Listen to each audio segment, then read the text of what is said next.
Whispers in the Wind. The old man sat alone in his small cottage on the edge of town, staring out into the rolling hills in the distance. It was a warm summer evening, and the sky was painted with the pink and orange hues of sunset. He poured himself a glass of whiskey and took a sip, savoring the smooth burn as it slid down his throat.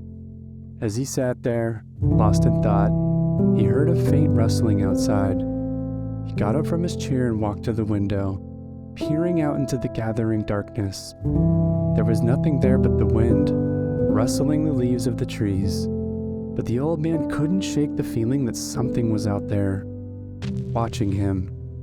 He took another sip of whiskey, then made his way outside, stepping carefully along the gravel path that led to his garden. As he walked, he saw movement in the shadows, something darting between the trees.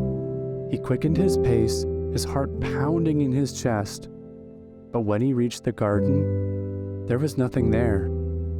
Only the sound of crickets and the rustling of leaves. He stood there for a moment, trying to calm his nerves. But then he heard it again, a faint whisper in the wind. He turned, trying to pinpoint the source, but it seemed to come from all around him. Suddenly, the old man realized what it was. It was the voice of his wife, who had died many years ago. It was a voice he had not heard in decades, but one that he would recognize anywhere.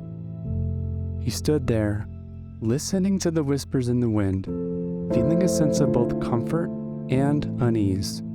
He knew that his wife was trying to tell him something, but he couldn't quite make out the words. And then, as suddenly as it had started, the whispers stopped. The old man stood there, alone in the dark, wondering what it all meant.